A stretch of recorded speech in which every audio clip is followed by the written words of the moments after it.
Story time quick. Back in 2020, we did our maiden voyage, got all the way around Florida, all the way across into Houston, and Texas was not kind to us. So the first thing that happened was COVID pretty much shut everything down. But we did manage to get to the Houston rodeo, and it was actually the day after that they shut everything down because of COVID. But when we pulled up into the parking lot, which we didn't go to the official one, we went to a cheap one because we are cheap, we had the Furion backup cam on our dashboard as we parked. Now we would always put it away, but I think the parking attendant saw that screen, told his buddies, and when we were at the rodeo they came through and broke into the truck. So as we were in the rodeo, I had an alert on my phone that our truck had been broken into. I don't know whether it's the parking attendant or not, but he did tell us exactly where to park, and it just so happened to be in a dark corner of the parking lot, with a quick getaway down to another road. So I think that's what happened. They came in, they stole a bunch of camera equipment, old GoPros, things like that. Our wedding video was on one of the SD cards, which was annoying. I have a copy, but it's weird knowing someone's got our wedding video on there. Anyway, and but the most infuriating thing was they stole our Furion backup camera screen, which is useless because they didn't have a camera. They just stole that screen, which was pointless to them. The issue we had is that the damage to the door lock was $495, and our insurance will only cover contents if the damage is over $500. So the insurance did not pay out at all. So all they did was smash up our lock, cost me $500 and stole all of our stuff. Anyway, I'm rambling, but Haloview saw that video and they said, hey, we'd like to send you a camera. We noticed that you know, you had your screen stolen. Go on our website, pick one, we'll send it straight out. Obviously they wanted a video about it as well, which we did. Anyway, I still use that today, and that is the RD7. Now I love this because I leave it on here. It looks like a rear view mirror. It is reflective, so you can turn it off, but when it's on, and I've got the ignition off right now, but it will connect to the camera back here. It also has a camera on the front, so, and it records everything, so it's essentially a dash cam as well. Anyway, we love that one. They also sent us the RD10, which is a much bigger screen. It's very similar to this, much bigger screen. We use that in Natalie's car because it has Apple CarPlay and it connects to her radio, and her car does not have CarPlay. My truck does. So it's been very, very useful in her car. Again, dash cam, everything records. They've now sent us the BT7 Touch. So this is a real basic backup cam, but I've heard really good things about it. So as a thank you to Haloview, I'm going to do a quick video on this and show you how it all works. Really makes me wonder.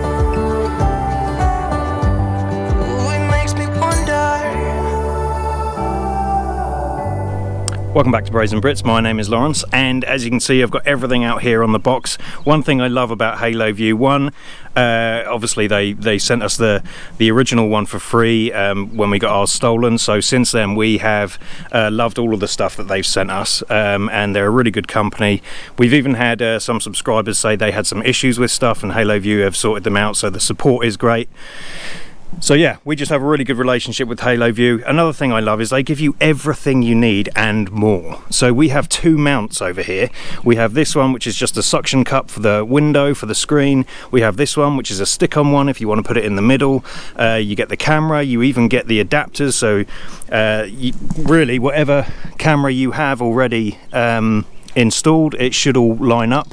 For example, the Haloview camera, it came with an adapter mount for the Furion connection on our rig, so it's just a case of undoing 4 screws and then clipping it in and plugging it in.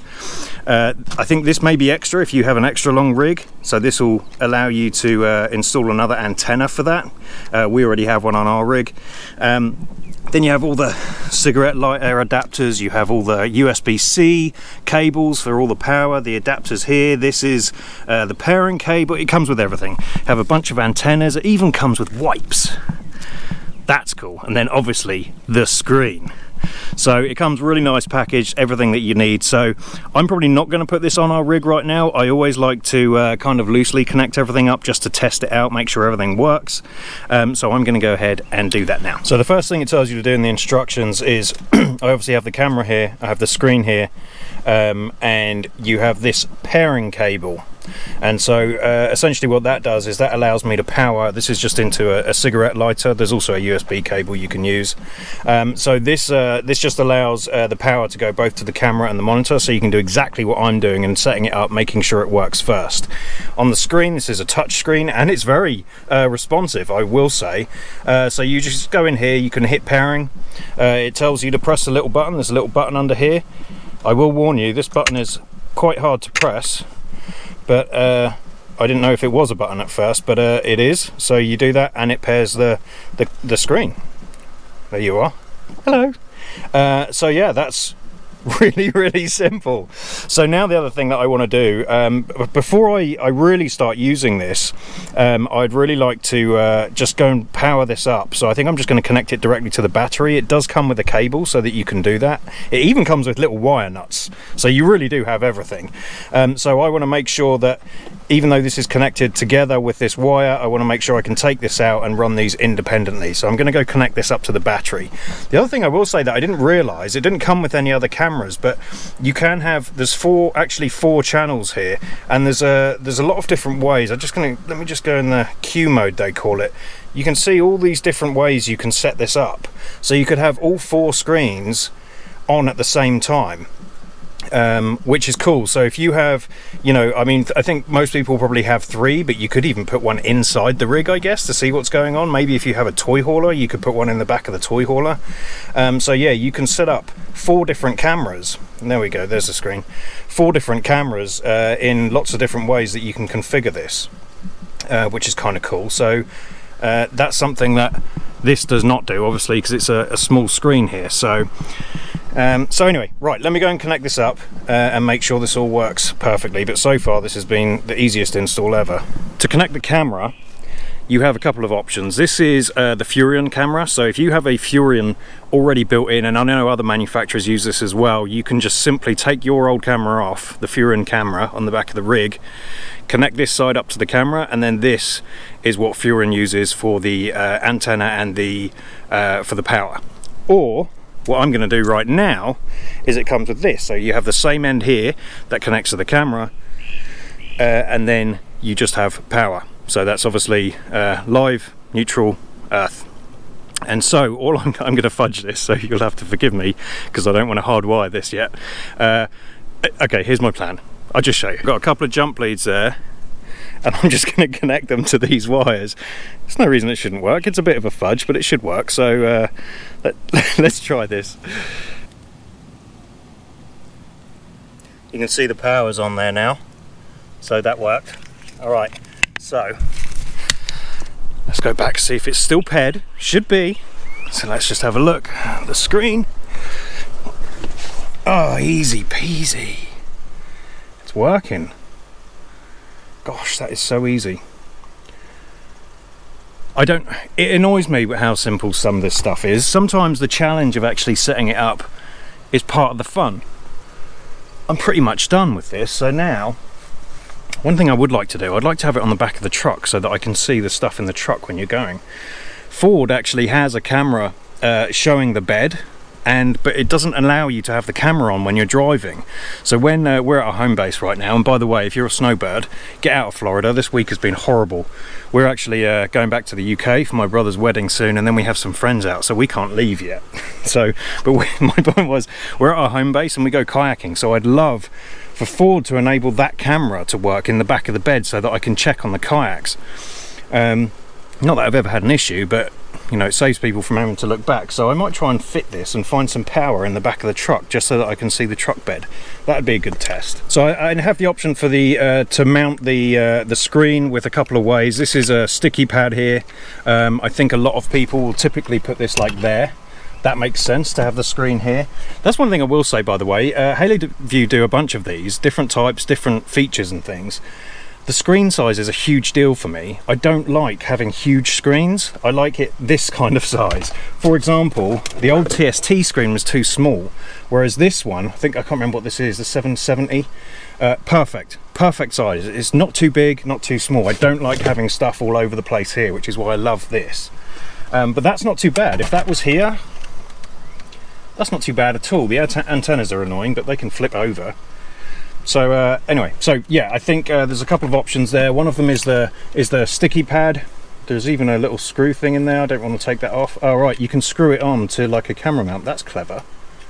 Might be handy. So there's that, and then we have just a normal window suction mount, which is fine. They work fine. The only one other thing you may need, they sent me this because they obviously know how big our rig is. So we have a 37-foot travel trailer. Sorry about the AC noise if you can hear that in the background. So they did send me the extender.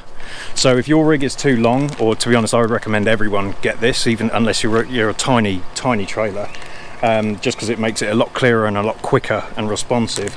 This is just the extension, and it comes with all the mounts, comes with all the sticky pads, which I didn't believe, but when I installed it 4 years ago, they're still there and it's working perfectly.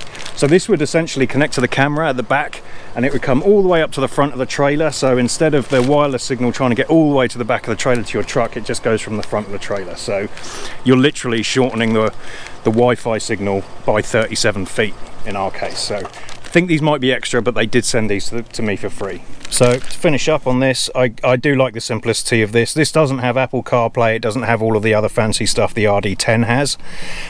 You do need a memory card, it doesn't come with an SD card, but you have a few things. You can change the parking line. Obviously this is in the grass right now, but if this was on the back of the rig, you can turn that on and off.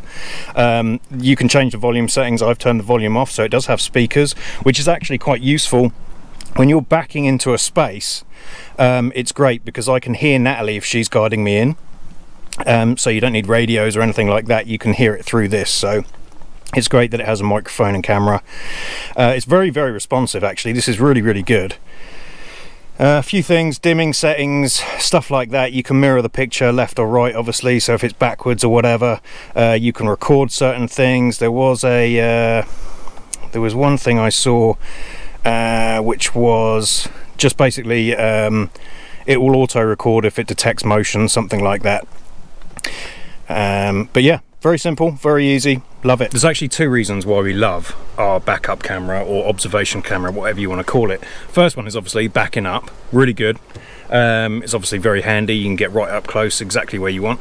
The second one, especially if you're by yourself, by the way, the second one is it's really useful for driving along. So you can see if you're overtaking vehicles, you can actually see the back of the rig, and if you're worried about tail swing, it sometimes helps with that as well. So that's really the two reasons why you'd need this. Overall, love it. I think this is fantastic. Like I said, love Haloview, so hopefully this was really useful. This one, if you like simplicity, this one is perfect. It doesn't come with any of the other fancy stuff that you don't need, or maybe you do need it, in which case buy that. But yeah, fantastic. So thank you, Haloview, really appreciate it. Great product as always.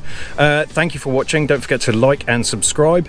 Don't forget to comment, and all the other stuff. I can never remember when Natalie's not here. Hit the join button if you'd like to come to Braziere and support a tit, me this week. Thank you to everyone below who's already done it. We will see you next week.